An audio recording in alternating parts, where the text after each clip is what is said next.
Olá, seja muito bem-vindo, seja muito bem-vinda ao LecCast, episódio 199. Eu sou Matheus Cunha, sócio e diretor acadêmico da LEC, e eu tenho uma pergunta para te fazer para a gente começar esse episódio de hoje. Não é sobre compliance, sobre legal, sobre governança, riscos, negócios, liderança, nada disso. É sobre você.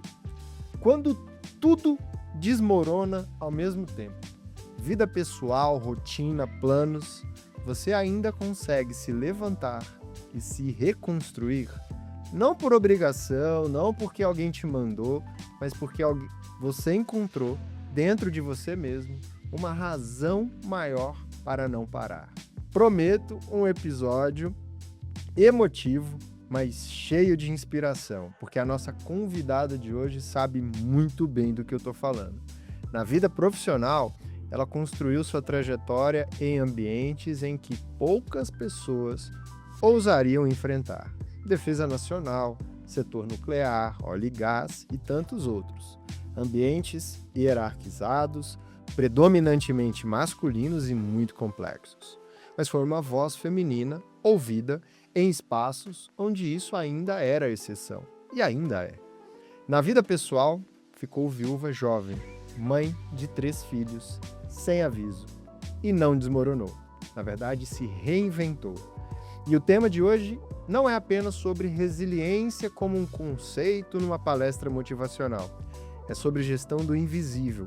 Tudo aquilo que sustenta uma carreira, a cultura de integridade, uma vida, mas que não aparece em relatórios, nos frameworks, não cabe numa política de compliance e que, quando ignorado, talvez faça tudo desabar. Mas antes de apresentar a minha convidada de hoje, eu quero te fazer um convite. Este episódio é um oferecimento do curso de Compliance Anticorrupção da LEC, com certificação profissional em Compliance Anticorrupção. Esse é o curso que mais formou profissionais de compliance no Brasil. Com atualizações constantes, metodologia exclusiva desenvolvida pela LEC, o curso une uma abordagem prática, professores 100% atuantes no mercado. Você aprende compliance por quem faz, quem vive isso no dia a dia. E uma certificação profissional que eu tenho certeza que vai fazer toda a diferença no seu currículo. As inscrições estão abertas com uma condição imperdível e eu vou deixar o link para você conhecer mais sobre o curso na descrição desse episódio. Mas a minha convidada de hoje é advogada de formação, mestre, em Direito da Administração Pública Brasileira. Como eu disse, tem uma experiência em ambientes industriais de altíssima complexidade e atuação estratégicas em aliança público-privada nos setores de defesa, incluindo o Programa de Submarinos, o PROSUB, atuação na área nuclear, óleo e gás, logística, compliance e rastreabilidade fiscal de tabaco e bebida. Ela é também fundadora do LAC Hub, um laboratório de integridade para negócios com um ambiente criativo especializado em governança, gestão de integridade, riscos, ESG, compliance e regulação. Ela também é podcaster, idealizadora do Universo Compliance Podcast e também do Laquinho, do Caderno de Compliance 365 e do método SCORE de integridade empresarial, que nós vamos apresentar aqui durante o nosso episódio. Mas muito mais que tudo isso, ela é uma mulher que transformou as perdas mais duras da vida em propósito. É mãe de 3, o Theo, a Helena e o Nicolas. Crianças, deixando um beijo aqui especial para vocês, hein? E se reinventou quando precisou. Segue construindo e reconstruindo todos os dias. Senhoras e senhores, com muita alegria, com muito orgulho, com muita satisfação e cumprindo uma dívida de longa data, Isa Bragança, seja bem-vindo ao LecCast. Obrigada, Matheus. Estou muito feliz de estar aqui e eu estou assim também encantada aí com essa bio toda Excelel.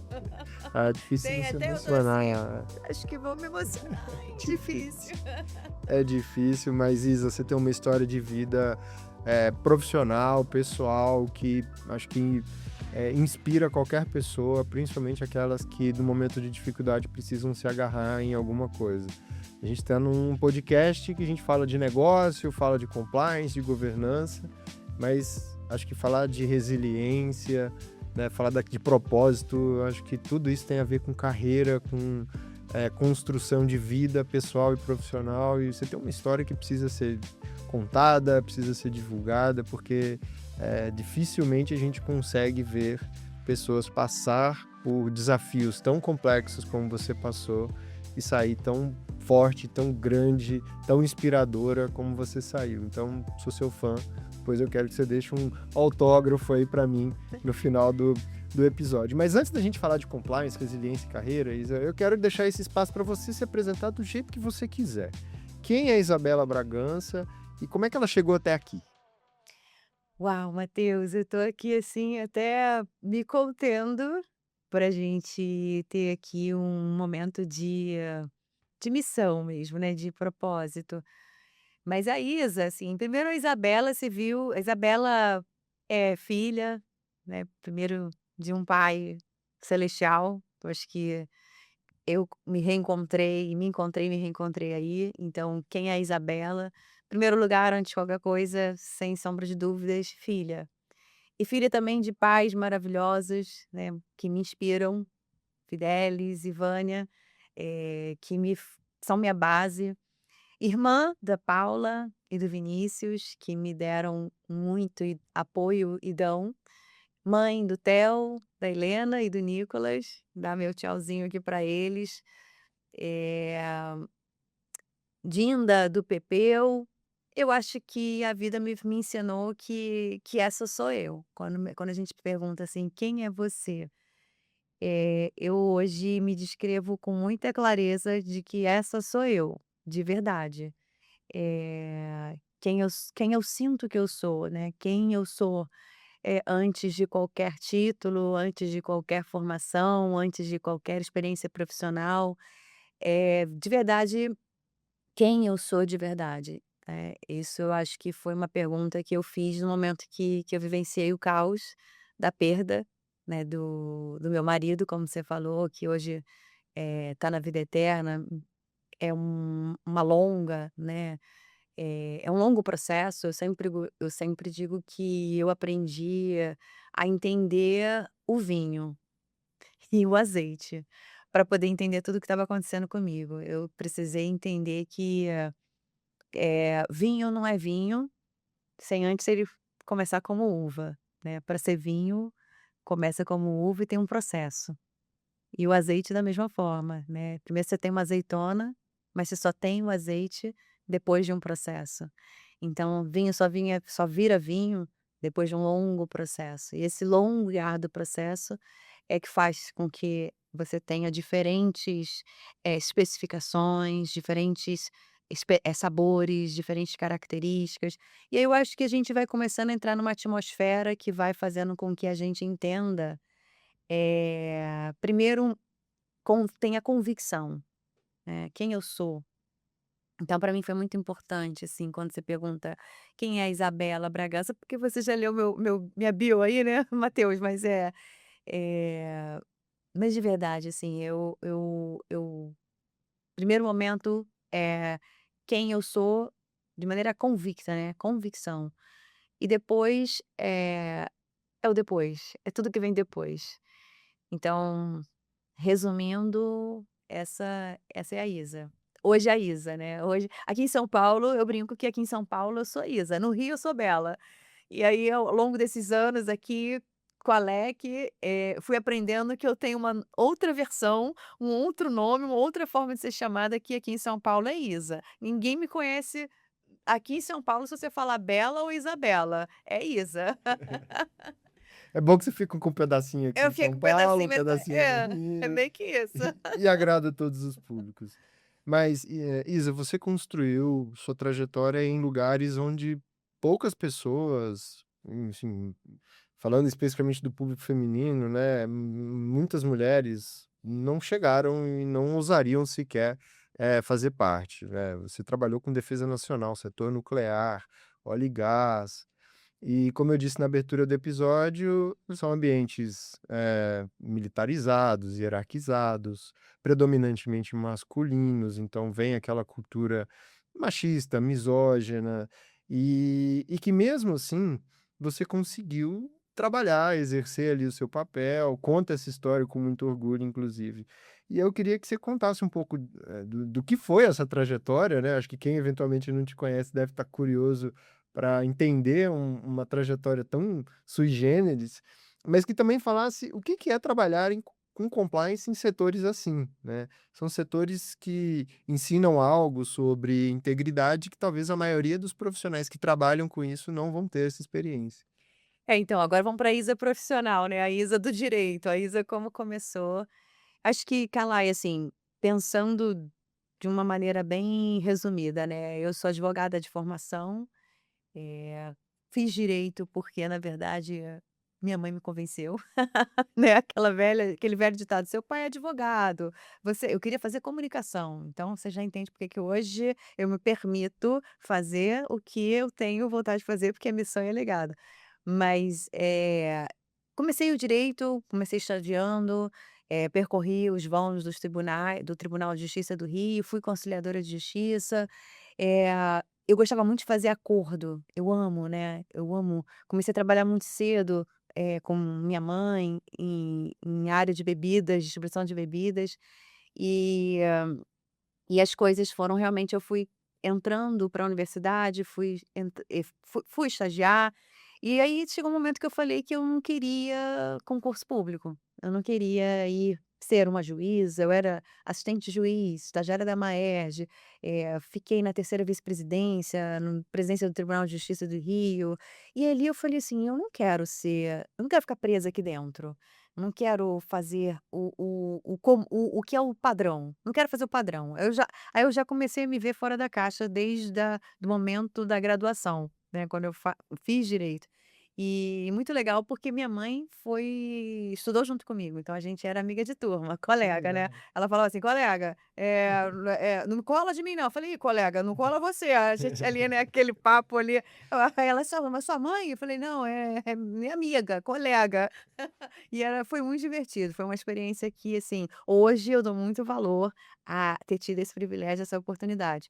Mas nesse processo de construir a carreira profissional, ali surgiu uma vaga de estágio, né, numa indústria, no distrito de Itaguaí, em Itaguaí, no Rio de Janeiro, e era uma indústria de defesa, da área de defesa, e ali você tinha uma empresa que fabricava os equipamentos, circuito primário e secundário para usina nuclear.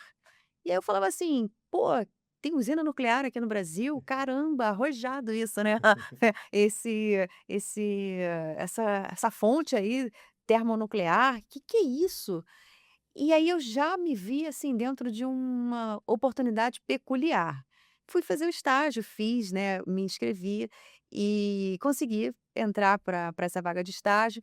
E ali eu comecei já entrando num ambiente muito específico, muito atípico, muito peculiar, que você não tinha referência, assim, no mercado, porque é uma empresa estatal, que ela já tinha umas características, algumas anomalias que são difíceis para quem é do setor empresarial estatal, do Estado empresário, que ela era dependente do Tesouro Nacional.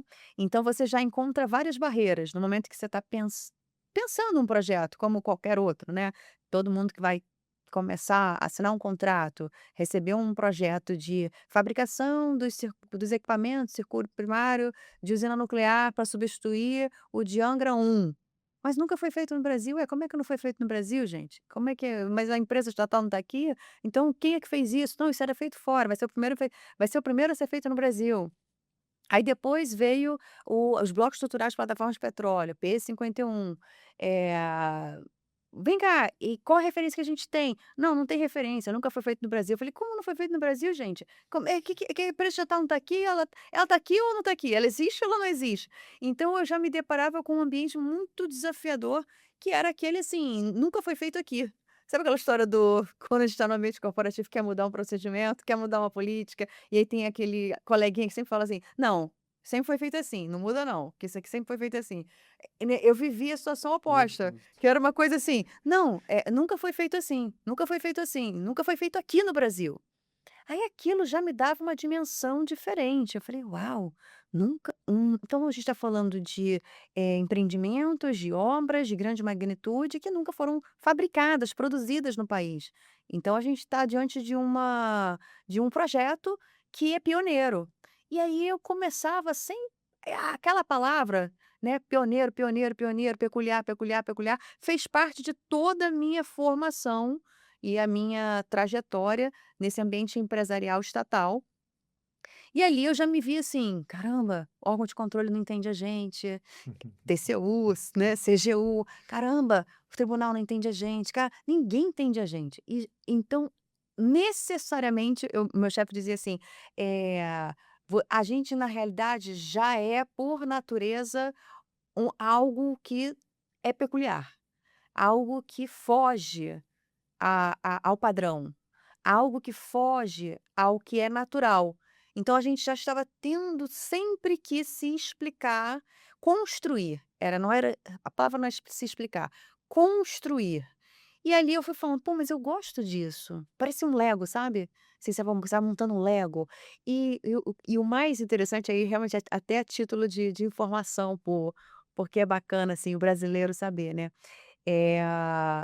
Ao tempo da fabricação, da produção dos blocos estruturais de plataforma, era um empreendimento que não podia ser fabricado pela Nuclep, porque não tinha sido fabricado no Brasil. Então você tinha que qual era a fala comum que se dizia à época? "O Brasil não tem expertise para isso".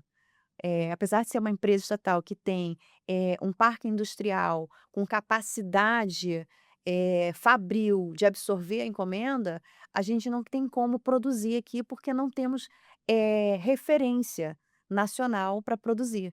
E aí veio todo um debate em torno do projeto, que foi esse é o papel de uma empresa estatal, justamente, produzir aquilo que não foi produzido, ou seja, fomentar a abertura de um mercado que não existe, para que justamente você prepare para a iniciativa privada até, enfim, dar seguimento ou até se fizer sentido a própria estatal, continuar atuando em complementaridade. Mas uma coisa que era muito, assim, interessante era exatamente o fato de, ter vivenciado um processo de convencimento para que a produção fosse feita no Brasil. Foi feita no Brasil e foi feita ainda melhor do que a referência Olha internacional, só. que era feita em Singapura. Então, quando foi produzida no Brasil os blocos culturais, os brasi o saudoso Jaimão, à época presidente visionário nessa empresa estatal, acho que um dos mais longevos no país, ele ficou, cerca de 14 anos presidindo Caramba. uma empresa estatal federal, né, então já vai Passou trazendo mudança de já vai governo. trazendo várias características, né, que vai, enfim, e eu percorrendo esse projeto, essa experiência, essa vivência. E ali ele dizia o seguinte, são os trabalhadores da Nuclebras, na realidade, são heróis brasileiros, porque eles criaram uma tecnologia que fez com que o bloco estrutural parecesse a montagem do bloco estrutural parecia um Lego. E aí essa característica, né, como assim eles nomearam, parece que está se montando um Lego, porque é muito grande, são estruturas muito grandes, muito gigantes, assim, são super estruturas, são mega estruturas. Você tem que ter um espaço, uma área, e você tem que ter tecnologia para montagem. E aí no Brasil, como na realidade não se tinha esse conhecimento, esse know-how, eles criaram Caramba. uma nova forma, um novo método E de você viveu montagem. tudo isso E ali. foi incrível, assim, foi muito, realmente, assim, Matheus, eu falo assim, por isso eu fui ganhando ali era uma brincadeira que assim: "Cara, chama a Isa", falou: "Não, chama a Isa, porque a gente precisa dar a solução". E o almirante liberal, ele até me chamava de engenheira jurídica. Virou até parece que hoje é até No meio de tanto engenheiro, engenheiro né? jurídico, porque eu sou engenheiro, era a única advogada, e aí ali então assim, essa resiliência, né, essa trajetória que você fala em relação a um ambiente predominantemente masculino, e um ambiente onde se prepondera, né, as encomendas do setor de defesa, e aí a gente tem aquela ideia de que é um ambiente militar, na realidade não, porque é uma empresa civil, né, a Nuclebras é uma empresa onde você tem civis, é uma empresa que não é da das Forças Armadas, é uma empresa civil, ela é hoje há o tempo ela era vinculada ao Ministério de Ciência e Tecnologia, hoje já é o Ministério de Minas e Energia, se não me engano, muito tempo passou, Isa tá hoje tem muita mas foi uma experiência muito bacana, assim, foi minha base, foi minha escola de vida, e eu tive a oportunidade de ter um líder que ele talvez uma das grandes vozes que vinha à minha mente no momento do caos, no momento que eu enfrentei aquele aquela Turbilhão. pergunta que é feita pela vida, né: "Quem é você?". E aí nesse momento, nesse exato momento, eu lembrava muito da voz da minha avó e da voz do Jaimão, porque ele trazia pra gente, especialmente pra mim como mulher, a importância de se posicionar. E eu tinha muita dificuldade disso. Eu era estagiária, muito nova, e aprendendo também, enfim, eu queria ser eu. Eu acho que esse é um grande diferencial. Eu sempre fui eu. E depois que eu vivi a perda, né, e me tornei testemunha do fim de uma pessoa que conviveu com você ao longo de 25 anos, e hoje eu falo assim: "Não, cara, isso não é Instagram, isso não é fantástico, isso não é corta, É de a novo, vida. gravando, é vida real". Então, aí eu me permiti ainda mais ser eu. Eu acho que isso foi me forjando, sabe. Eu falo que eu vim da indústria do aço, que é a caldeiraria pesada, né, essa indústria, ao tempo que eu fiquei, vivenciando a experiência da empresa estatal, era uma indústria de caldeiraria pesada. E eu brincava até, falei: "Pô, não precisava ser tão pesada, né. Pô, vida, não precisava ser tão pesada aí, né". Mas foi uma experiência na minha vida pública, né. Depois veio a privada. E como foi a experiência, assim, de ser ouvida num ambiente, né, acho que, o primeiro passo eu acho que eu compreendi que foi se posicionar, saber se falar. Fico imaginando você sentado numa mesa de reunião, só homem, e agora é minha vez de falar e as pessoas estão ali, né, com atenção no que você vai falar. Mas, a gente sabe que no dia a dia, principalmente trabalhando com jurídico, compliance, muito se constrói, mas tem coisa que não dá, né, tem coisa que tem que falar: "Ó, o risco é alto, né, isso aqui viola a lei, isso aqui a gente vai responder lá no TCU". Como que foi ser, em alguns momentos, né, essa voz da resistência, e como é que foi enfrentar, essas resistências que eventualmente vêm na outra ponta e fala: "Não, essa menina não sabe de nada, né, É estagiária. aí deixa ela ali, depois a Eu era gente estagiária, né, resolve". eu comecei como estagiária. Então, comecei como estagiária e isso é uma coisa muito legal, Matheus, assim, que eu acho que também fez muito eu eu acho que é que nem o futebol, né, no futebol a gente vai ganhando confiança. À medida que os jogos vão acontecendo e o jogador vai ali, driblando e fazendo as jogadas dele, ele vai ganhando confiança da torcida. Eu acho que foi um pouco isso que eu vivi, na prática, assim, sendo muito leal, assim, com o que eu vivi nesse processo, nesse caminho, né. Eh, Como eu falei, os projetos não tinha referência nacional, eram projetos pioneiros. Então, quem tinha autoridade para falar éramos nós que estávamos começando a fazer. Então, como eu fiz parte de todo o processo desde a concepção, e aí sim, eu acho que o jurídico, ele ganha um papel muito importante na mesa.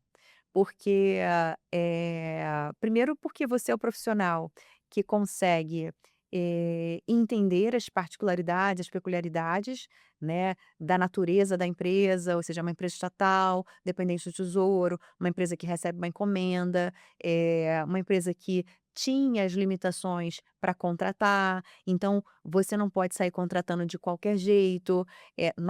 Eu tive foi uma experiência muito bacana que nós construímos um acórdão, que é o famoso acórdão 1390, que é o acórdão que nós construímos com o TCU para explicar justamente assim: "Olha, essa empresa aqui, ela não tem capacidade de crédito, é uma empresa dependente de tesouro, mas ela é uma empresa estatal, apesar de ser dependente de tesouro, ela é uma empresa, ela tem cliente, ela tem preço, prazo, qualidade, ela tem que entregar, ela tem que dar resultado, não é isso que o legislador atribuiu à empresa estatal? Então ela vai ter que fazer isso, e ela vai ter que fazer isso com eficiência. Se ela não pode contratar direto sem licitação, como que a gente vai construir isso aqui?". E aí nasceu nasceu a necessidade de entregar, né, todo o projeto, enfim, todos os projetos que iam surgindo ali. O presidente era ousado, ele dizia assim: vamos entregar com qualidade. Pode ter atraso, mas vamos entregar com qualidade". E naquele processo, a gente construiu o Acórdão 1390, que vinha justamente a ser o quê? Permitir as empresas estatais contratarem quando a contratação por intermédio de licitação configurasse o óbice intransponível. Foi um dos primeiros acórdãos do óbice intransponível.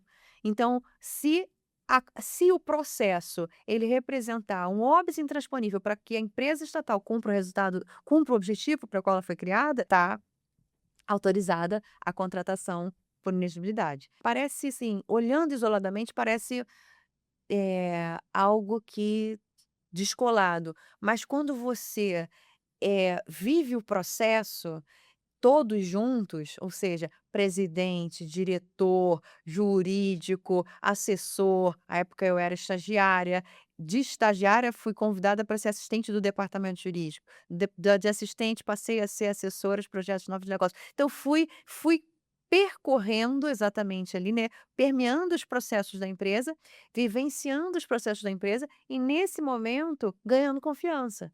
Porque aí você naturalmente se torna aquela figura assim: "Chama a Isabela, chama o pessoal lá do jurídico, chama o pessoal". Então, isso é uma realidade inerente mesmo às atividades de rotina na empresa estatal, e era inerente ao que a empresa vivia naquela época, né. Projeto pioneiro, inovador, peculiar, que não tinha referência nacional, sendo construídos literalmente por nós, desde a concepção até o planejamento, a execução e a toda a melhoria contínua, compliance, né. Uhum. E acho que aqui tem uma história de resiliência, né, porque eu tenho certeza que a Isa estagiária que entrou lá passou por muitas dificuldades, podia ter desistido, depois, né, foi assistente, assessora e cresceu ali numa carreira. Em cada degrau desse foram vários desafios, assim, que pareciam intransponíveis, mas que a resiliência fez com que ficasse, construísse ali esse elo de confiança, né, e poder então ser a voz ouvida e respeitada e sentar à mesa com todo esse time, até com o ministro, com um ministro de Ministra, é, ministra. de Você andava com o ministro. Isso aí é muito legal, Matheus, porque assim, hoje a maturidade é maravilhosa, né, porque ela permite a gente ser muito leal com os fatos e dados, com o que acontece na nossa trajetória. Eh, mas eu sempre fui muito ousada, né, desde quando era conciliadora de justiça. E, gostava de fazer acordo, estagiando eu queria despachar com o desembargador, eu abri a porta e meu pai uma vez no tribunal falou assim: "Caramba, ela já sai entrando". Aí eu falei: "Ué, mas, né, a gente não dá aqui para isso?". Eu aprendi lá na no no na faculdade que, o advogado é tudo igual, né, não tem hierarquia, então por que que a gente, não pode despachar? Então eu vivia essa paixão, né, vivenciava essa paixão no processo ali do laboratório, do laboratório. E e é muito interessante, porque de tudo isso que a gente estava falando aqui sobre o ineditismo, ele também me deu essa resiliência. Viver o processo do ineditismo, em todo aquilo que a empresa estava recebendo de projetos, encomendas, desde a concepção até a entrega da grande obra, formou essa resiliência em mim. Aí vou explicar em que sentido. Como estagiária, depois, enfim, fui assistente, fui assessora, fui chefe de gabinete, gerente geral da presidência. Passei por preconceitos, porque a primeira coisa que vem à mente é: "Hum, essa como é que ela foi estagiária, assistente, assessora". Aí agora é chefe de gabinete? Espera aí. Então a mulher, ela já sofre o preconceito na trajetória profissional dela, né. Mas eu tive um líder, um chefe que me ensinou a me posicionar. E foi a duras penas, porque eu tinha dificuldade, eu era aquela pessoa assim, como estagiária, eu ia deixar você falar, eu não gostava do conflito. Eu não gostava do conflito. a minha própria forma de ser e a minha comunicação era aquela que: "Tá tudo bem, ele tá falando uma coisa que não é, mas não vou colocar meu ponto de vista não. Vou deixar, porque senão vou gerar conflito". E essa era a minha natureza. E aí o meu chefe falava: "Você tem que se posicionar, não é legal, isso aí não tá bom". Eu acho que de tanto viver isso, eu comecei a ter que arrancar em mim uma versão que não era natural para cumprir o ofício. Porque eu precisava me posicionar, eu precisava dizer exatamente assim: "Olha, o que quer que fosse, né, o que quer que fosse na situação concreta". Mas isso para mim foi muito custoso, mas por outro lado também me trouxe lições de posicionamento. E aí, como mulher, eu falava assim: "Não aceito isso". Não aceito isso, vai ter que ouvir, E assustou vai ter muito que mais o assustou, porque eu tinha segurança profissional no que eu estava entregando, sempre fui muito estudiosa, amava pesquisa, e levei para o mestrado exatamente o meu objeto de trabalho para pesquisa, que naquele tempo não se tinha o estatuto jurídico das empresas estatais, a famosa lei das estatais. E eu vivi aquela angústia na prática. autarquização da Né, eu estatal, né, vivi eu viver vivi eu vivi 866. essas dores na prática, não foi ninguém que me contou, eu vivi raiz, né, assim, do TCU meter o pau e você falar: "Amigão", assim, é podcast, pode falar, né, assim. Pode, pode, tá em casa, tá em casa. Assim, não dá, porque a operação é muito diferente dessa realidade que está sendo escrita aí nesse papel. Isso está completamente distante da realidade das atividades de rotina da operação, das atividades de rotina do projeto, das entregas, dos prazos que eu estou comprometidos, dos recursos que o contrato cada contrato desse parece que é como se fosse, assim, uma grande empresa, porque cada contrato suporta estruturas gigantes, né, malhas de contratos com penalidades altíssimas, todas elas entrelaçadas e às vezes difícil de você explicar para um órgão de controle ou até mesmo para um próprio ministério, que na época, né, era supervisor, não era subordinado, as pessoas confundiam isso. E eu tinha minha formação também no direito administrativo, né, que é a minha especialidade, meu carro-chefe é o estudo das relações, público-privada, ou seja, das relações da administração pública com a iniciativa privada em projetos. Então tudo isso ia contribuindo para essa casca que eu ia formando, porque eu tinha segurança no que eu estava falando, eu tinha domínio e eu tinha o mais importante de tudo, que era o know-how, porque eu estava aprendendo com a prática.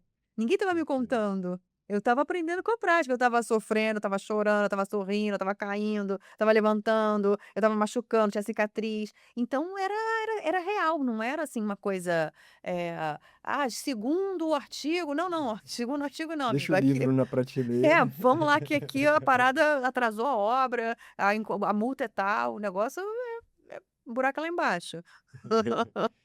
Isa, a gente trouxe para o tema do nosso episódio o conceito da gestão do invisível, né? Explica para nossa audiência, você usa esse conceito, a gente já falou sobre isso. eh, Explica para nossa audiência, né? Por que que você acredita que é exatamente o invisível que determina propósito de vida e, por exemplo, propósito profissional, se um programa de compliance vai ser eficaz ou não, por exemplo. Uau! Eu amo falar do invisível, né, eu te falei isso uma vez, né, eu falei assim: "Matheus, eu adoro falar do invisível". Tem 2 invisíveis aí, tá, Matheus, assim, que eu acho que eu tentei organizar aqui no Lego da minha cabeça. Tem o invisível que eu acho que está relacionado ao ambiente corporativo mesmo, que eu acho que tem a ver com o que eu amo ouvir o Lucena falar, que é cultura, né. E para a gente formar cultura, né, já que a gente está numa área profissional que trabalha com compliance, e a gente sabe muito bem que, assim, se tem pessoas, se tem dinheiro e se tem poder, tem tem risco, tem ambiente potencial de corrupção e tem humanos que no processo, no caminho, a gente sabe muito bem que o maior risco que a gente gerenciar é fator humano, e a gente sabe que no caminho as coisas podem mudar. O indivíduo pode se corromper. E você não vai entender da onde veio o tiro, né. Aquela coisa eu sempre gosto de falar assim, a gente vê imagina uma caravela, um navio no mar, e a gente olha para ele e a gente está vendo o que ali? Direção. né, ele toma uma direção. Mas quando você olha para o navio e você vê que ele saiu da rota, na realidade, quando você detecta isso, quando você identifica isso, quando isso fica visível a olho nu, vários desvios invisíveis já aconteceram no caminho e você não viu. É invisível, você não vê. Mas quando você vê a olho nu, isso já saiu da rota, né. Ou seja, trazendo isso, é uma analogia que eu pego, assim, mais para a gente poder Não, perfeito. mostrar que, assim, vaidade, vingança, inveja, ciúmes, ambição, Pode existir a em gente qualquer consegue tocar? ambiente. É invisível. São elementos inerentes ao fator humano e a gente não tem como tocar. E nós somos falhos, nós somos humanos. E aí é o que são as coisas, assim, que eu tentava eu às vezes fico assim: quando a gente está falando do invisível, como que a gente consegue bater um papo até que isso fique tangível, né, até que a gente consiga pegar. Aí numa conversa de bar, assim, um colega falou: "Cara, Isa, faz a engenharia reversa, você que gosta de engenharia, né, faz a engenharia reversa, de trás para frente". Tipo assim, nós que somos da área de compliance estudamos, né, acaba que a gente estuda o dano, né, vamos estudar o dano, um colapso, uma bomba que estoura. Pega a trilha disso e vê quantos desvios invisíveis aconteceram. Será que a gente até numa investigação vai conseguir detectar todos os invisíveis que aconteceram ou tem aqueles que a gente nunca vai tocar, que a gente nunca vai saber, que nunca vai ter como, que assim, não dá. Então, o que que a gente faz para mudar esse ambiente, essa atmosfera, sabendo que isso tudo é uma realidade inerente ao ser humano, ao indivíduo, né? Logo, qualquer ambiente está sujeito, Tá né. sujeito, porque, Onde tem gente. Mas, gente, uma vez um engenheiro que eu adoro, que era meu chefe nessa multinacional, que foi outra pode falar palavrão? Não pode não, pode não. Outra pancada, né, foi outra pancada, que foi quando eu tive que mudar o drive saindo de estado empresário, ao longo desses, né, 12, 13 anos, para uma multinacional privada. Uma empresa privada ligada a uma operação brasileira, ligada a uma multinacional, suíça. E aí da indústria do dinheiro. E aí eu simplesmente só mudei o lado do balcão, né, porque eu era o Estado, ou seja, eu era o poder, digamos assim, né, eu era a autoridade.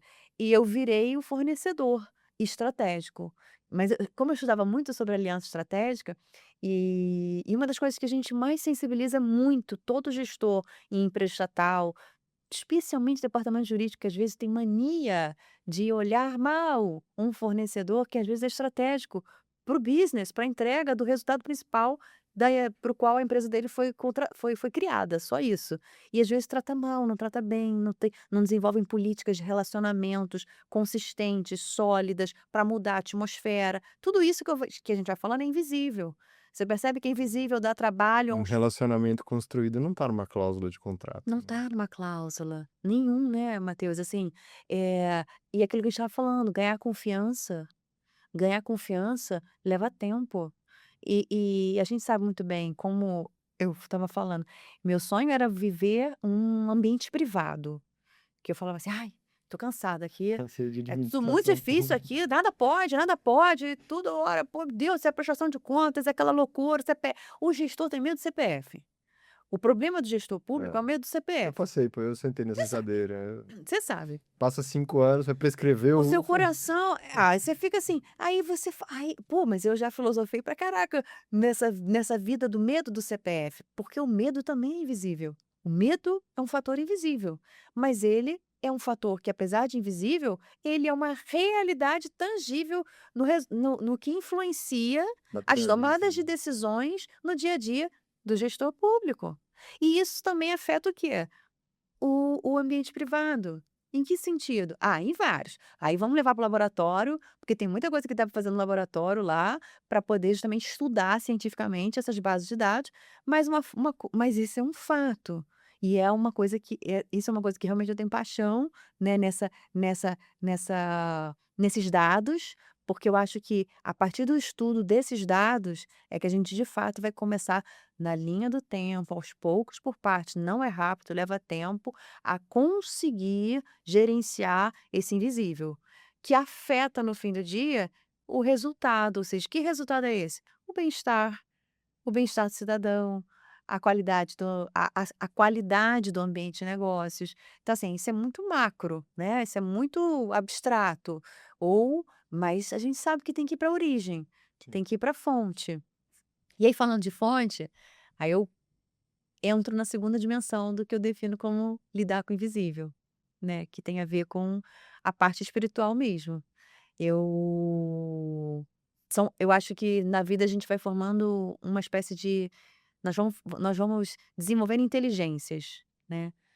Acho que eu estudei tanta inteligência no ambiente de defesa ali, nos projetos de submarino, que eu comecei a ficar muito sensível a entender o que é inteligência. E trazendo isso para o campo do indivíduo, né, da pessoa, do humano. O que é inteligência? Nós temos inteligência técnica, nós temos inteligência operacional e nós temos uma inteligência espiritual também. Porque o líder, ele produz de dentro para fora ou não uma atmosfera que vai influenciar o clima.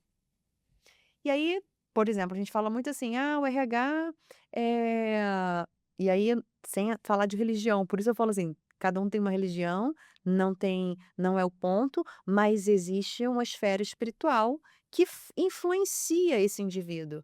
E esse indivíduo é capaz ou não de gerar no momento em que ele está ali na liderança dele, ou seja, no ambiente profissional. Para o bem ou para o Para o mal, né. bem ou para o mal, para o bem ou para o mal. Então imagina você que você tem um líder que não está bem, não está bem. É um excelente técnico, excelente, executivo, maneja muito bem os dados da operação, sabe fazer leitura de relatório como ninguém, mas não está bem. Ele não consegue produzir uma energia dentro daquele ambiente que influencie, ou seja, que tenha capacidade de influenciar os liderados. E aí tudo murcha, tudo murcha. É quase que um efeito cascata, ou então você tem aquele líder que é muito vaidoso. Eu falo que eu acho que o maior desafio do compliance é gerenciar a vaidade. Com certeza. Não, vaidade é uma coisa assim, é surreal. No ambiente privado que hoje eu não estou mais, como agora eu sou cientista, estou no laboratório, boto aquele luva, máscara, era o meu sonho, né, eu falei: "Vou criar um laboratório de integridade de negócio por isso, porque aí tem uma dor, é confuso, é complexo, vai para o laboratório, lá você Testa lá no ambiente testa lá, seguro. faz umas experiências aí, vê se dá certo, se não der, amigo, vai ser feliz". Mas no fundo, eu meditava muito sobre isso, assim, no ambiente. Eu que tinha sonho de viver o privado, e fiquei muitos anos no público, eu falava assim: "Meu sonho pô, trabalhar em empresa privada deve ser incrível, né, porque, caraca, negócio todo bonitão, processos, Multinacional, pô, tá tudo organizado, multinacional, né. que isso brother, eu vou trabalhar numa multinacional, né, tipo, caramba". Primeiro que já realmente era muito bacana, assim, porque essa multinacional, essa empresa, ela é uma fábrica da indústria da tinta do dinheiro, produz a tinta do dinheiro, tá do outro lado da Casa da Moeda do Brasil, ou seja, eu sempre a minha mentalidade pensa o grande. Quando eu levei a pancada da vida, eu tive que aprender a pisar. Faz que nem Santo Agostinho, começa pequeno, Olha no pequenininho. vai para o pequenininho, depois você vai mas é pela minha própria formação de origem. Então o que que eu olhava a Casa da Moeda como o quê? Eu olhava a Casa da Moeda como uma fábrica que produz cédulas e que abastece o sistema monetário nacional. Caramba, isso é estratégia Só tem nacional, uma, só isso é tem defesa nacional. não tem Eu casa de vivia China. eu vivia a crise, eu vivia a pandemia. Na pandemia eu vi na prática a tese que nós defendemos, que essa empresa, nesse caso, ela precisa ter o controle do Estado. Eu vivi na prática o que de fato viria a ser essa tese, caso ela fosse, por exemplo, privatizada, porque teve um momento que a Casa da Moeda, ela no governo Bolsonaro, início do governo Bolsonaro, veio o projeto para privatização da Casa da Moeda. Inicialmente era esse o plano, privatizar a Casa da Moeda, por uma série de questões, enfim, não é para entrar em política, mas, como fatos, né, e que aconteceram e dados que são registrados, são públicos, e chegou o momento da pandemia. E naquela época o Guedes veio com a cédula de R$ 200. Precisamos imprimir mais dinheiro, Precisa imprimir mais dinheiro, circular dinheiro tinha na todo o economia. embasamento técnico, digamos assim, eu não sou esse financeirês, não sou essa especialista do Banco Central, mas imagina você, eu naquele contexto do projeto, e eu sempre penso no macro, e aí você olha, Banco Central contrata cédulas da Casa da Moeda do Brasil, Casa da Moeda do Brasil contrata insumos de fornecedores. Eu era uma dessas fornecedoras, eu era da tinta do dinheiro, Sem a tinta não tem dinheiro, sem sem a tinta não tem dinheiro. produção, e aí é que tá. Quando nós vivemos esse grande caos, e nós éramos uma empresa, a empresa era brasileira ligada a uma operação que a matriz era matriz, falando assim, naquela época, a reestruturação societária, enfim, tinha uma característica diferenciada, mas que a Suíça, ou seja, a empresa suíça, ela demandou do Brasil que se fizesse produção para atender outro país que não o Brasil. Como a gente vivia a crise e o Brasil tinha uma governança na estrutura societária dessa empresa que tinha autonomia, o que que o Brasil fez? Não vou atender a demanda de outra nação, eu vou atender a demanda da nação brasileira. Segurança Eu nacional. vi na prática, eu vi acontecer na veia, falei: "Meu Deus, isso é invisível, ninguém sabe". Sabe assim?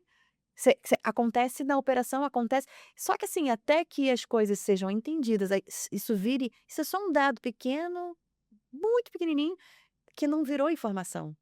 Por quê? Aconteceu. Só quem viveu ali, Só quem né. viveu, mas eu consigo entender, ou seja, aquilo que nós sinalizamos que era um risco, olha, é um risco para o país privatizar uma empresa como o caso da Moeda do Brasil, ou, por exemplo, é um risco para o país você não ter uma produção independente de insumos para atender, né, as encomendas da da de uma empresa estatal, ou seja, de uma casa da moeda.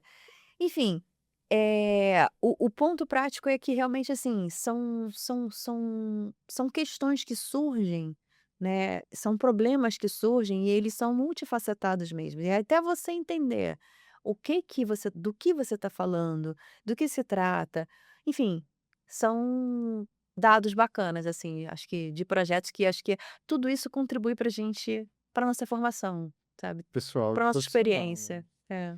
Isa, você ficou viúva muito jovem, né, inesperadamente. Foi uma história surpreendente. Quem estava perto ali não teve como não se comover, né, porque, enfim, quando pergunta: "Quem é você?", eu sou o Matheus, casado com a Juliana, pai da Catarina. Então, se a gente se coloca na situação, é inevitável, né.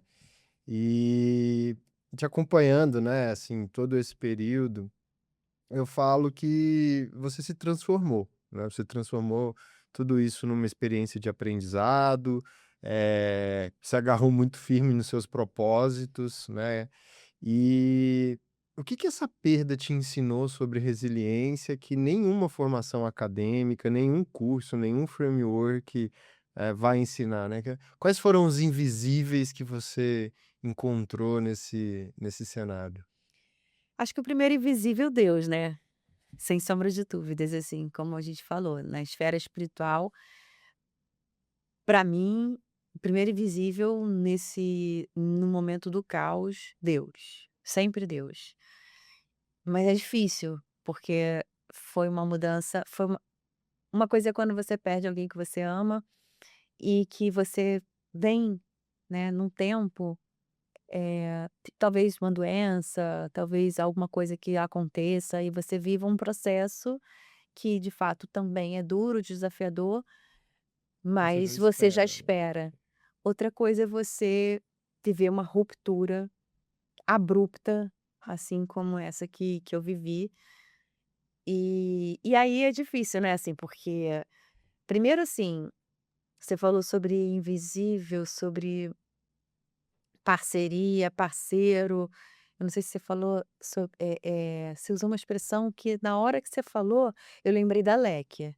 Isso é real, assim, eu sou muito eu aprendi com o meu chefe, falecido também, que já é saudoso Jaimão, gratidão não prescreve. E a vida me fez, acho que nesse ambiente que eu fui sendo forjada ali, tanto no aço como nessa indústria do dinheiro, e fui aprendendo muitas coisas interessantes, curiosas, assim, que eu acho que eu tento fazer de toda dor uma poesia. Essa frase não sai da minha cabeça, essa frase do Jaimão: "Gratidão não prescreve". E eu me recordo que eu fazia já parte do programa, né, do mastermind da LEC, e eu fui fazer isso porque eu sempre fui muito curiosa, né, eu já caí nesse ambiente empresarial, multinacional, e o compliance na empresa, na multinacional, eu fui para ser chefe da operação jurídica no Brasil, e de repente o compliance caiu de paraquedas, não tinha sido combinado isso, mas Deus já sabia de tudo, né, eu acho que Deus já sabia de tudo, porque eu me deparei com uma empresa com um histórico muito difícil, eh, ao mesmo tempo complexo, que diretamente, eu consegui ajudar pela minha especialidade no direito administrativo, entender aquela quase que assim, né, como tinha uma brancha que falava: "A gente às vezes tem que abrir leque e fechar em pinça". E e ali eu falei: "Caramba, eu como o risco reputacional desse projeto que eu vou começar a trabalhar é tão alto, que eu vou exigir aqui para a operação global que a gente tenha ISO 37001". Nossa, depois isso deu um BO lá. "Ah, se sair do Brasil vai ter que ter no mundo todo, então vai ter que ter no mundo todo", que o problema foi no Brasil. Então vai ter que ter no mundo todo. Eu tenho autonomia ou não tenho? Eu aprendi, né, Se posicionar. a me posicionar. E aí: "Não, você tem autonomia. Se der problema é culpa de quem? É minha, então vamos ter que ter". A liderança no Brasil apoiou e tal. E aí nesse ano, eu lembro até hoje, eu falei assim, saiu o congresso da LEC.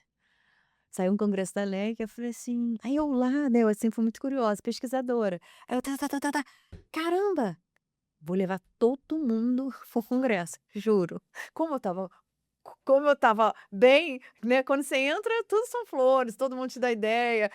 Eu fui o contrário, como eu entrei pela dor na empresa, que estava vivendo um problema que eles precisavam de especialista que saísse de uma empresa tal, ou seja, eu realmente caí como luva para eles, que tivesse expertise, know-how na questão de ter vivenciado uma realidade corporativa empresarial estatal. Você não consegue encontrar isso porque é concurso.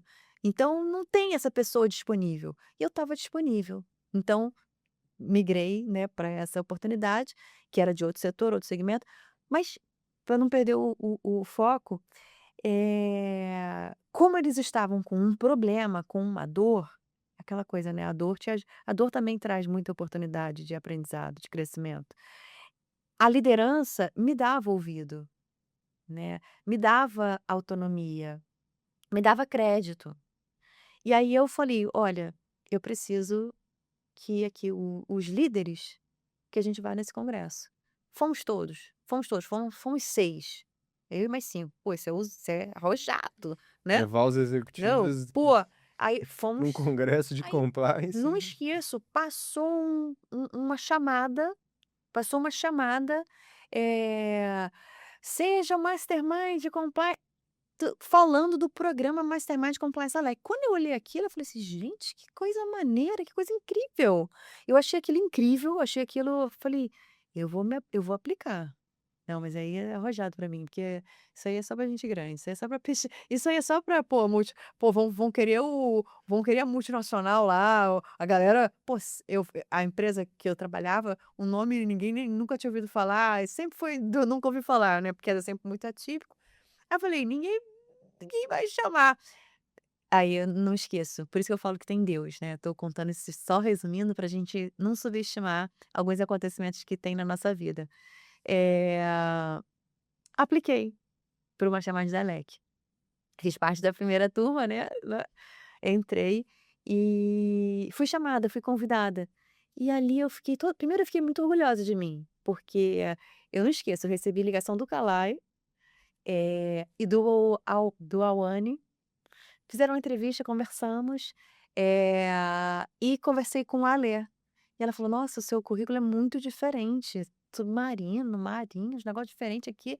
Pô, Isa, maneiro e tal". Isa não, fica não chama, né, hoje Isa, aquela tempo: "Doutora Isabela, Isabela", nem tinha doutora, Isabela. Mas foi muito legal. E aí, por que que eu tô falando isso tudo, Matheus? Porque eu nunca vou esquecer essa história.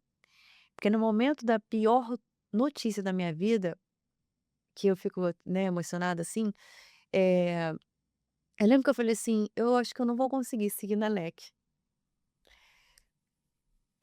Vai ser difícil, porque assim, eh, eu estava vivendo uma experiência realmente eu falei: "Meu Deus, o que que tá acontecendo na minha vida, né?". Eu tinha sido desligada no retorno da licença maternidade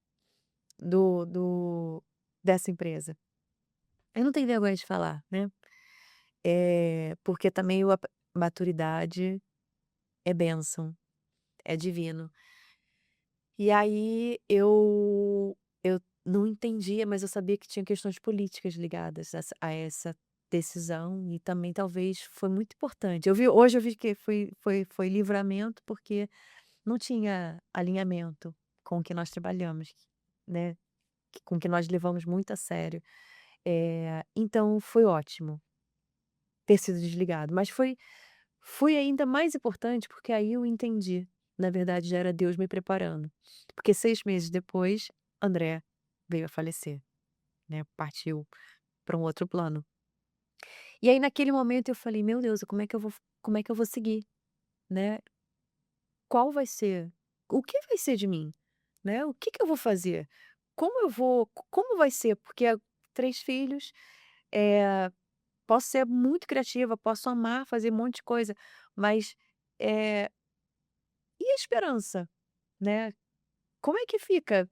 Então eram muitas perguntas, e eu nunca vou esquecer de uma mensagem que eu recebi de todo o time da LEC, assim, de todo mundo, "Isa, esse foi muito humano, assim, foi muito humano". Aí a gente isso já se eu já era apaixonada, de novo, mais uma vez a gente vê que a prática é o critério da verdade, né. Se eu já tinha essa grande paixão e admiração pela escola, que hoje é faculdade, que hoje muita gente fala assim: "Isso você faz propaganda, direto para leque", eu falo: "Eu não é propaganda, é de dentro para fora", porque realmente eu tenho muita gratidão por toda a verdade, por toda a missão. Eu me encanto é com a missão, e eu vi na prática a missão sendo colocada em prática. Então, foi um ano que eu não sabia e o time da Alec falou: "Isa, você segue com a gente no Mastermind esse ano?" Eu falei: "Não, eu não vou seguir, porque eu não sei como vai ser, eu preciso me organizar". "Não, não, você segue com a gente. Nós não você segue com a gente". Aí eu: "Não, mas não dá para seguir, eu não sei como vai ser, eu não tenho, eu ainda não eu perdi o trabalho, eu não sei o que eu tenho, eu não tenho, o que que eu tenho, né, o que que eu tenho?". Eu não tinha mais, né, e eu tinha sido desligada. E aí eu falei: "Meu Deus do céu, o que que é isso?". Aí a Dani até: "Não, você segue com a gente". Aí eu: "Sim senhora, eu sigo". Então foi um ano, assim, que eu vou te falar uma coisa, no momento do caos, nós levamos acho que hoje por experiência eu posso falar, você leva 2 anos para se reerguer, não é do dia para noite. Então, tem que ser muito humano para você entender o que é colocar o outro de pé de volta, né. Eh a crise vem, o caos se instala e leva tempo para você refazer, para você se reorganizar. Hoje eu entendo isso. Então, por missão, eu coloco isso para fora também, porque eu sei que muita gente eu posso ajudar, muita gente eu vou inspirar, muita gente eu vou dizer assim: "Calma, vai passar, só continua", né. É um movimento de verdade, assim. Então, assim, eu digo que nada disso, para mim, é um tabu falar, porque é missão, porque eu entendi o que é missão. Se eu já entendia na época que eu era, né, de empresa estatal, eu vi isso muito, aí eu fui entendendo também, que eu falei: "Caramba, as palavras que eu mais ouvi na vida, na minha formação, se a gente parar e fizer esse exercício, você vai ver que são as palavras que no momento da dor, no momento que na hora que a má notícia chegar, na hora que a crise surgir, você vai ver que são elas que você vai usar para gerenciar a sua própria crise. Com seus blocos estruturais Seus sólidos e seu au seu complexos. si seu alto sistema de gestão de compliance, sabe. Eu falei: "Caramba, tudo que a gente leva para a empresa de técnica para, né, para fazer tornar aquela gestão de riscos algo que seja de fato traga resultados, eficazes, a gente vai tendo que fazer com a gente mesmo". Então, eu acho que todo mundo tinha que fazer cursos de compliance. E isso, assim, foi incrível ver a sua reconstrução, né, você fundou o Lac Hub, criou o caderno, né, e é 365, a forma como você se apegou no laquinho, né, como que você construiu ali um mascote que é um mascote revestido não só de uma imagem bonita, né, não uma mensagem apenas, de um propósito, né, de preencher um espaço também. Seus projetos são muito diferentes entre si, mas eles têm uma linha lógica, né, em comum. Eu queria saber qual que é o fio condutor dessa dessas iniciativas todas, e o que que te move para criar, criar, criar cada vez mais, mas não é só ideia, né, é criar, executar, tirar do papel. Para quem não sabe, depois siga a Isa no Instagram, ela se fantasiou de laquinho, ela visita a O que que mamãe escola de não faz, né? laquinho. Então, assim, é executar, não é só uma ideia que você rabiscou no papel, né, é uma coisa que você faz e é alinhada junto com esse propósito. Então, eu queria saber muito, Isa, assim, qual é essa linha fio condutor, né, que norteia todos esses projetos, e o que que te inspira para não ser só um desenho de um projeto, é tirar do papel mesmo, é colocar isso em prática. É. Então, aí começou a vida como ela é, né, Matheus. Como eu falei, assim, na prática, fazendo, assim, um rápido resumo, antes de entrar na parte que inspira, quando eu virei eu saí eu fu são 25 anos de corporativo, de ambiente, né, como executiva corporativa, e até que eu me tornei a abrir a minha consultoria e abrir, um negócio, né, que a gente fala é um negócio. E eu precisei, entender na prática que eu estava no Rio de Janeiro, e que eu já tinha me apaixonado pelo compliance, é óbvio, né, e que eu seria consultora de serviços de compliance e que eu chegaria para falar de compliance no Rio de Janeiro. E, aliás, tem um livro que esse ano vai sair que, meu Deus, mas assim, vamos voltar pra gente não se perder. A gente, já tô a Uhum. gente, eu, né, eh, eu simplesmente chego e falo assim: "Vou vender o serviço de compliance no Rio de Janeiro", né, peguei, né, uma empresa, um órgão. Ele: "Não, não, não, aqui tem compliance". Aí eu: "Aqui tem compliance? Pô, maneiro, o cara sabe até o que que é compliance, né". Eu falei: "Pô, achei, pô, agora a gente tá evoluído". E aí, ele contratou a consultoria. Era, na verdade, era até um treinamento, era um treinamento que eu customizei para dar para a liderança deles. E ali eu falei assim: "Rapaz, eu no fundo, no fundo", como eu sempre fui contratante, né, eu virei a figura, ou seja, contratada. E eu virei a que vai idealizar os produtos, os serviços. Tem um processo aí também, né, entre essa uva e esse vinho, esse azeite, essa azeitona, esse azeite. E aí eu falei assim: "Bom, as pessoas precisam entender o que elas vão comprar", porque aí já veio a minha memória do de venda. E eu falei: "Rapaz, eu não sou advogada não, não sou profissional de compliance não, sou vendedora, sou vendedora. Então se eu sou vendedora, espera aí, deixa eu incorporar aqui". Porque eu vi quando antes desse dono dessa empresa contratar, ele falou assim: "Não, Isabela, a gente tem compliance". Eu falei assim: "Ah, vocês têm compliance? Mas vem cá, o que que é compliance?". E aí eu explicando pra ele, ele falou: "Não, não, a gente tem compliance então, isso tudo aí a gente tem". Aí mas ele contratou, Você acha que ele naquela época, enfim, queria me dar uma moral, queria me dar uma força, ele falou: "Não, vou te dar uma moral aí, vou vai lá, faz um treinamento aí". E aí quando eu comecei o serviço, eu falei assim: "Rapaz, ele não tem nada aqui de compliance, não tem nada, ele não identificou o risco, mapeou nada o time não sabe nem o que que é um canal de denúncia, um canal de ética, né, como queira chamar, o time não sabe o que que é um pilar de comunicação, um pilar de treinamento, não sabem nada, eles não têm, controles, a área uma loucura". E eu falei assim: "Bom, eles não gerenciam riscos, tá claro. Eles não conhecem, é tudo muito informal. Mas tudo bem, era um médio porte, uma empresa de médio porte, faturamento alto, bom". E aí eu falei assim ele falou assim, "Isa, porque você quando posso te dar uma dica?" É o quê? Quando a pessoa entende mesmo o que que é compliance, ela sai fora. Aí eu falei: "Mas por que que ela sai fora?" "Não, porque isso daí". Repara bem, você está no Rio de Janeiro, combate à corrupção, ok, legal, mas vocês entram muito no detalhe. Quando entra no detalhe, isso daí vai atrapalhar o business. Mas como assim vai atrapalhar o business? Vai brincar, como assim vai atrapalhar o business? Não, porque assim, vamos combinar. Eu, a gente precisa fazer articulação, precisa fazer aí o lobby, precisa. Não tem como. Eu falei, não tem como o quê? Não dá para viver sem isso. Sem isso o quê? Ele: "Vamos combinar, a realidade é que tem que fazer, senão você não vende". Aí eu falei: "Hum, meu Deus". Aí eu falei: "Tem uma área de oportunidade aqui".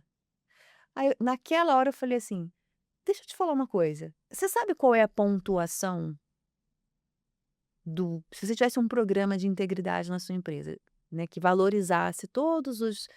Expliquei tudo para ele, que valorizasse isso tudo.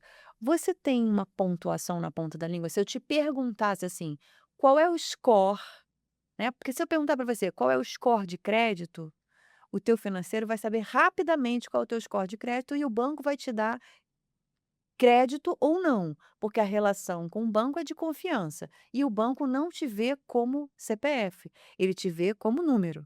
O banco vê a gente como número. Simples assim. Aí ele, saquei.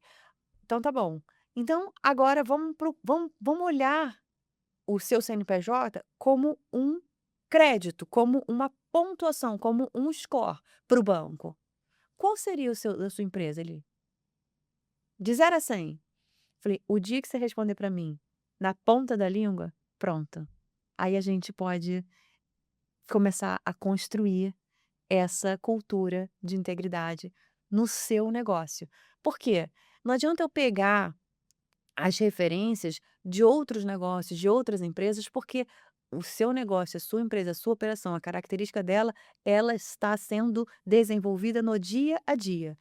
As pessoas que têm aqui, só tem aqui, não tem nas outras empresas, só tem aqui. Os processos, procedimentos que tem aqui, só tem aqui, não tem nas outras empresas. Ou seja, esse esse é um valor que traz para você, a partir do momento que você dá número, ou seja, você conhece. Vamos fazer uma brincadeira? Quando você der número, e aí eu pontuando tudo aquilo que a gente trabalha os pilares, né, dos programas de compliance, programas de integridade. Então, mas a gente faz sob medida, para cada empresa, para cada negócio. Não adianta pegar e fazer assim, genérico, como a gente senão você vai para ISO, senão você pega uma certificação independente de um sistema de gestão padrão geral, mas não é sobre isso, é mais a fundo o buraco. O buraco, de fato, é ir ali para os indicadores e fazer ele conhecer os indicadores de eficiência, efetividade e eficácia da operação do negócio dele. Aí ele vai e eu falava assim: "Não tem problema você, não saber hoje, não tem problema. O que é bacana é você começar hoje", entende? Porque é cultura, leva tempo, tem que ser ágil, não tem que ser apressado. E aí, o que que aconteceu com essa empresa? Ele desenvolveu, ele saiu, ele entendeu que algo que estava assustando não era só isso, porque é aquilo que a gente fala, né, Matheus, o compliance ficou popular pela lei anticorrupção, então a galera acha que compliance é só anticorrupção.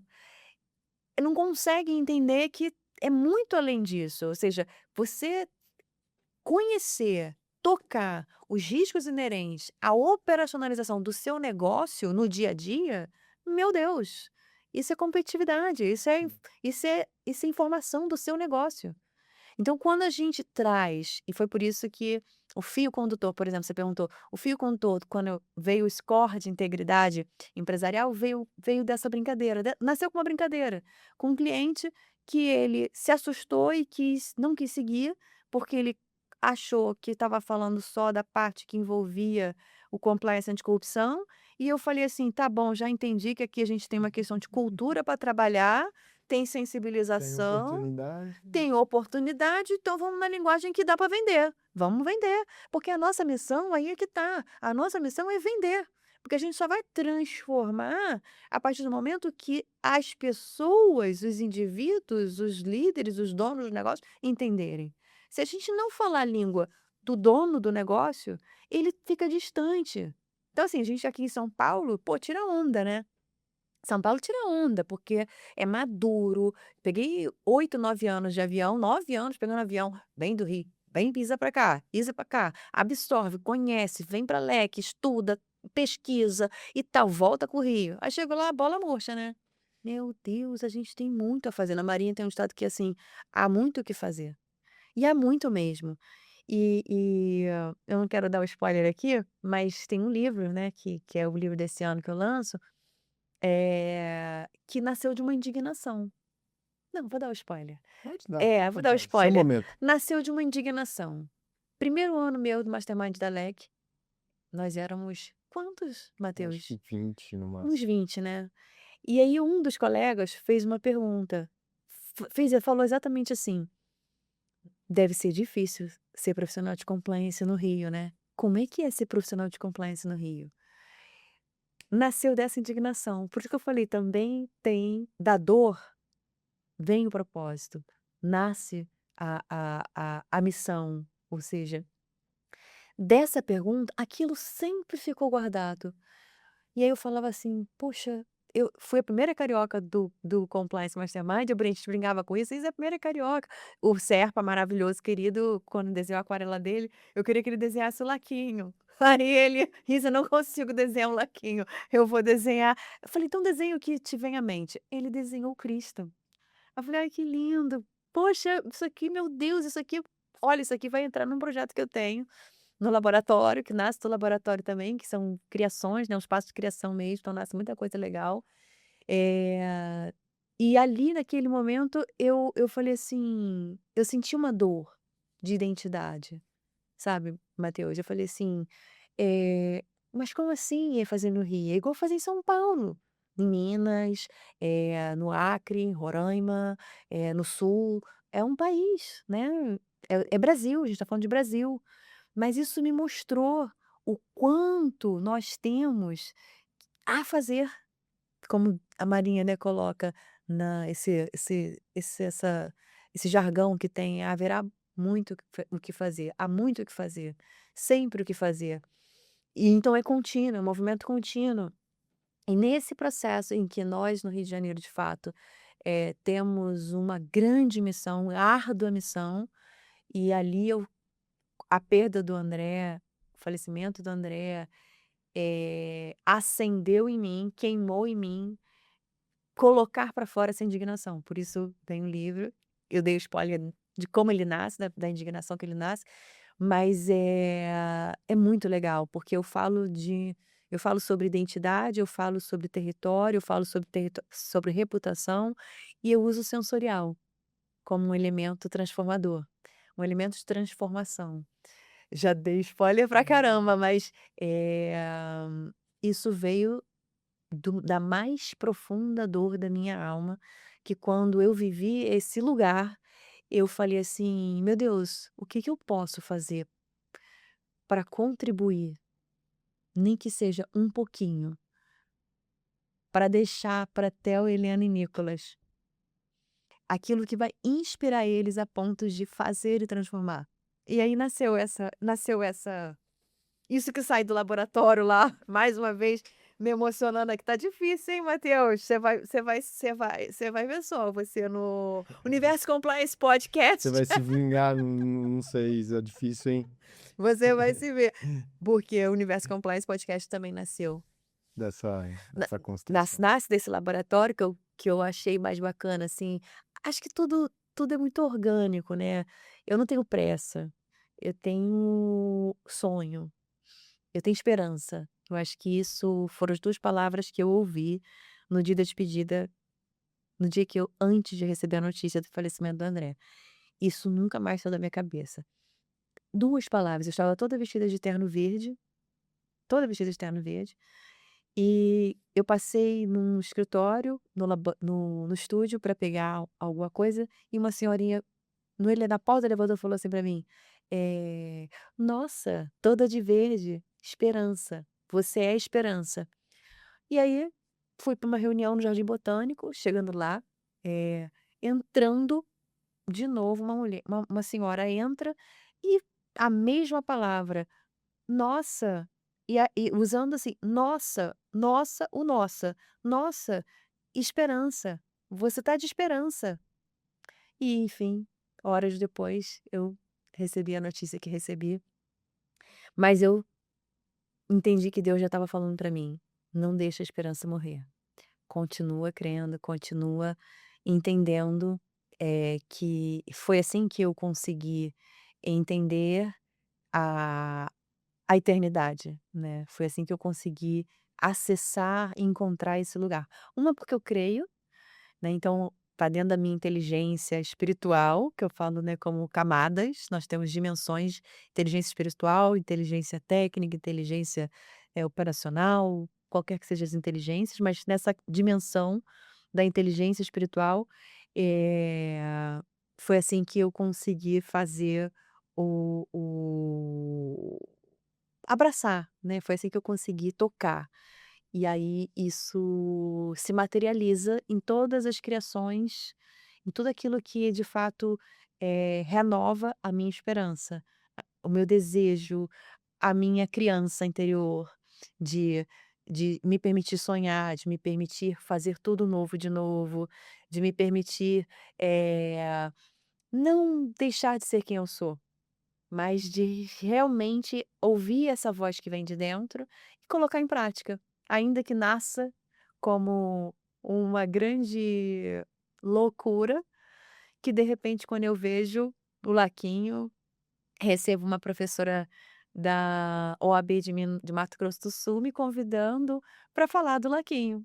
E eu falei: "Uau, que é isso, se não um sonho", né, se não uma fé que na verdade fez com que eu acreditasse, tirasse do papel, desenhasse, começou desenhando, né, eu comecei desenhando, eu queria desenhar um bonequinho, primeiro porque eu acho que com pais a gente tem que desenhar para o cliente, né, mas isso é só brincadeira, desenhando mesmo, assim, eu no momento da notícia do desligamento corporativo, foi aí que eu aprendi. Existem 2 lutos na vida, o luto corporativo e o luto da vida real.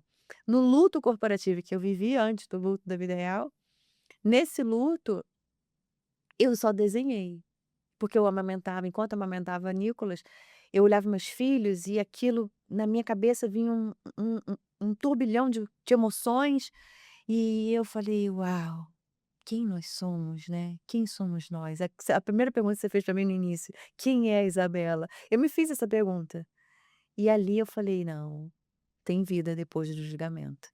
Tem vida e tem muita vida." E foi assim que eu comecei a desenhar, e foi assim que o Laquinho, eu falei: "Meu Deus, eu trabalhei tanto com essa sigla na minha cabeça, né, LAC", porque para o gringo, né, para o gringo, até não é legal falar assim, senão é compliance. Para o estrangeiro, ou seja, ele usava LAC, LAC. Então, LAC, de tanto ouvir o LAC, LAC, LAC, como a sigla, né, da nossa lei, que eles colocavam, LAC, LAC, LAC, aí eu: "Caramba, espera aí que lá que não seja apenas a sigla fria da nossa lei brasileira, que ela seja talvez símbolo de esperança, a ponto da gente transformar." E o Zenker foi lá no podcast, né, no Universo Compliance Podcast, ele falou assim: "Isa, na realidade a gente, até queria que se chamasse com outro nome a nossa lei anticorrupção brasileira, né, tinha que ser Lei de Integridade dos Negócios. Falei: "É, eu acho que então, que a gente transforme o que é uma sigla fria de uma lei, em algo que de fato se transforma num sonho de acreditar num mundo melhor de verdade, né, ainda que seja tirando a sua criança interior, fazendo desenhozinhos, que no primeiro momento é uma loucura, e daqui a pouco a gente está, tocando nele, botando a mão nele, sendo chamado para falar dele, se vestindo para ir falar com crianças na turminha do meu mascote, né, do Nicolas. E colocando, vestindo o laquinho, eu falei assim: "Meu Deus, me permita sonhar e ter esperança de continuar fazendo", só isso. Mas é maravilhoso esse propósito que você encontrou, a forma como você consegue materializar tudo isso. E para a gente deixar aqui uma mensagem para um profissional de compliance ou de qualquer outra área que está vivendo aí um momento difícil, seja na carreira, um luto corporativo, seja na vida pessoal, né?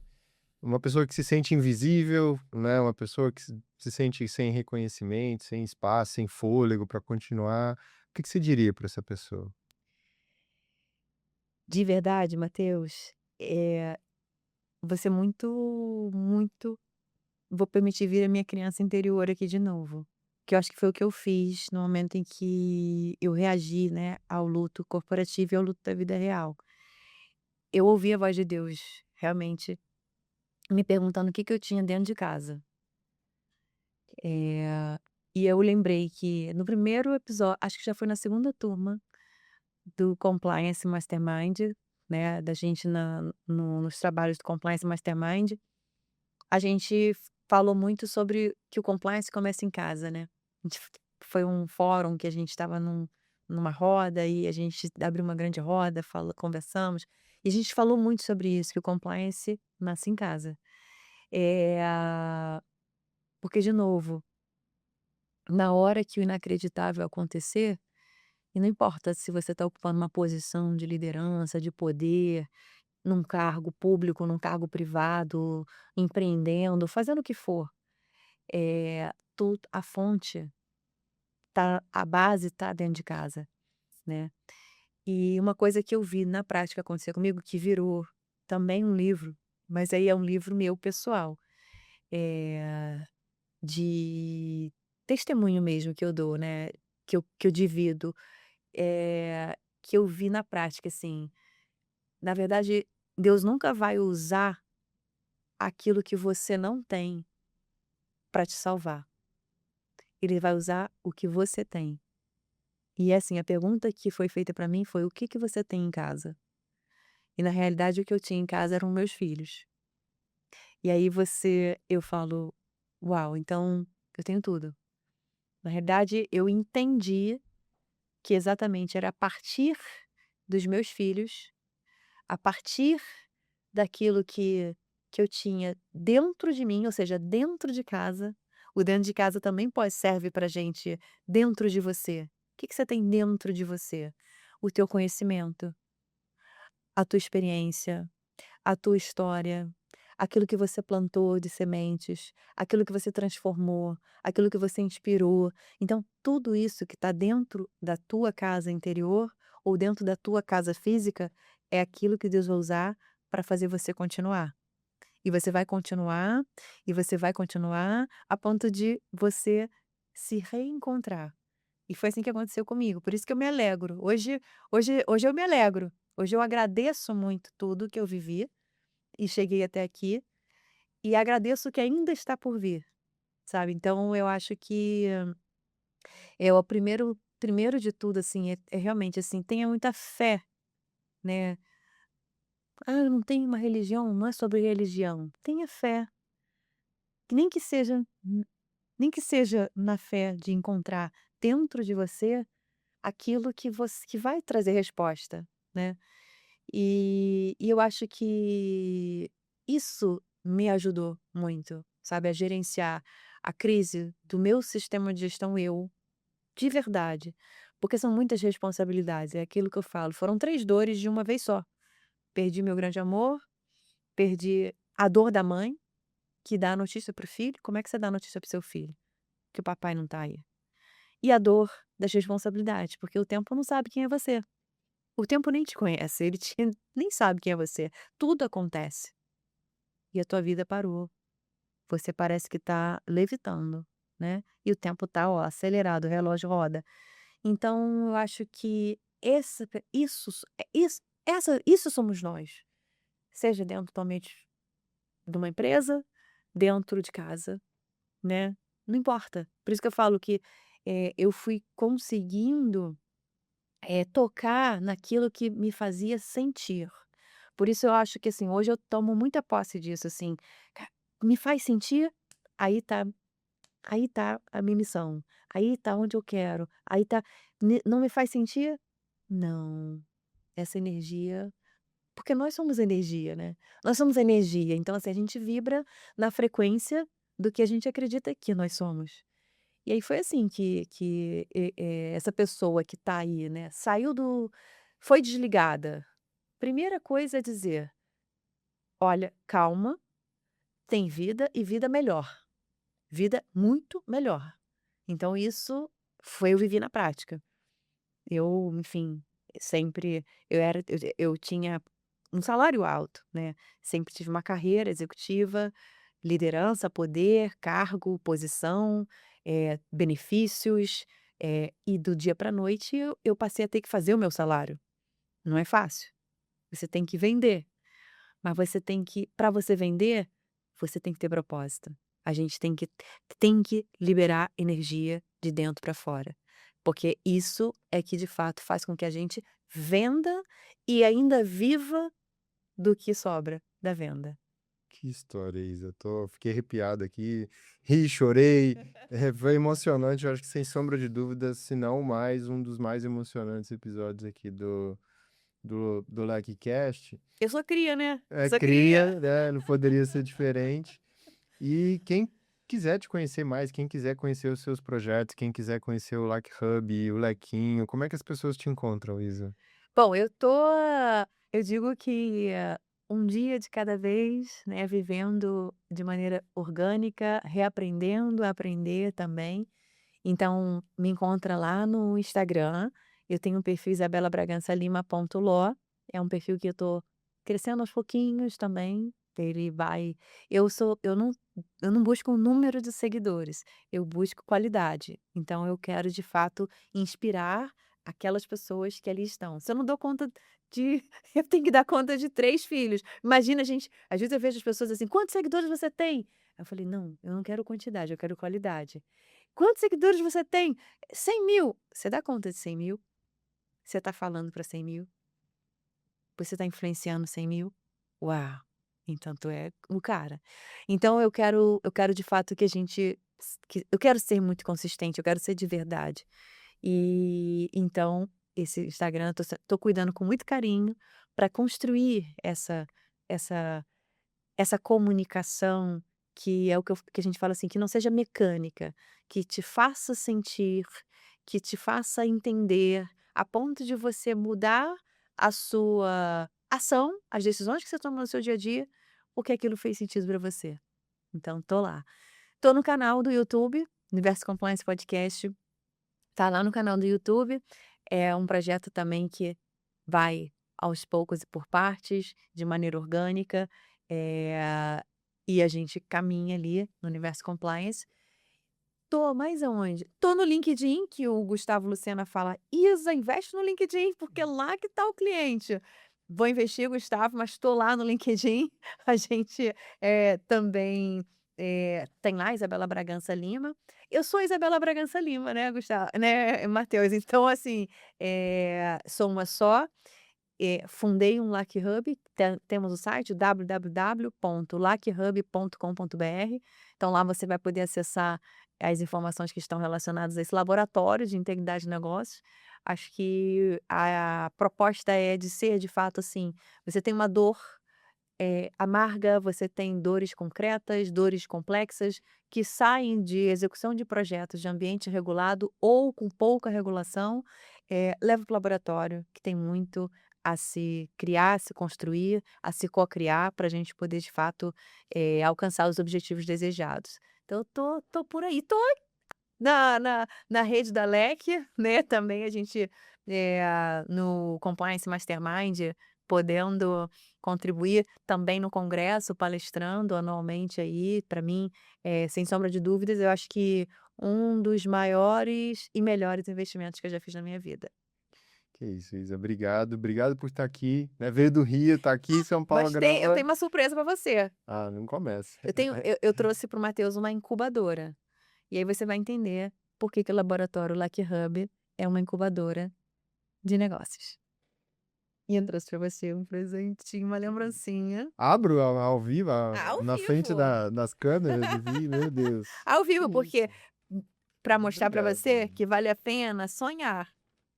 Você me Olha só. perguntou você me perguntou, pra galera que tá aí, né, ainda parada pensando o que fazer, Deixa eu mostrar pra câmera aqui, ó. Tem uma mensagem. você vai abrir, a mensagem é do dia do vamos falar, esse card a gente atualiza, tá? A gente atualiza para o Dia dos Pais. Mas o card é do Laquinho, aí você vai abrir. Bota aqui, Matheus, vou te ajudar. Você abre, você tem o card do Laquinho, aí você vai quem que você vai tirar daí de dentro? Olha só, o Laquinho veio. O Que lindo. Laquinho veio. Que maravilha. E você tirou uma coisa que tem um outro valor importante, tá embaixo do Laquinho. Você vai entender no tempo. Olha só. Uma vela. E perfumada, né? Tem um sensorial aí, viu? Você sabe que o laquinho ele tem um aroma, e aí você sabe que nas incubadoras, se não tiver aquecida, você não consegue transformar, não cresce. E aqui está simbolizando exatamente isso. Um aroma, uma vela que simboliza essa transformação, esse aquecimento da incubadora. E o laquinho que ainda é um bebê que está numa incubadora e que tem um sonho de transformar, de seguir, de crescer. E aos poucos a gente vai fazer isso. Então sinta-se, Obrigado.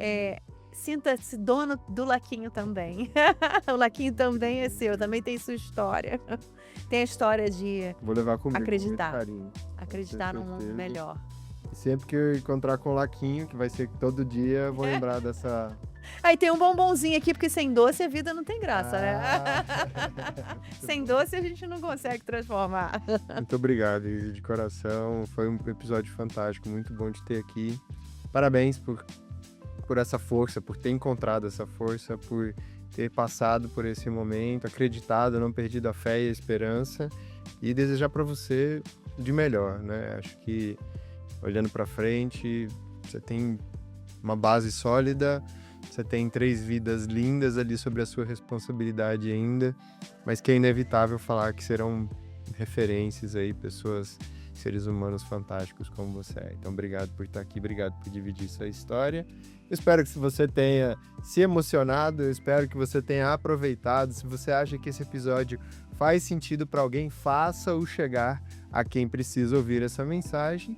E eu te vejo no nosso próximo episódio do LecCast. Tchau, tchau. Tchau.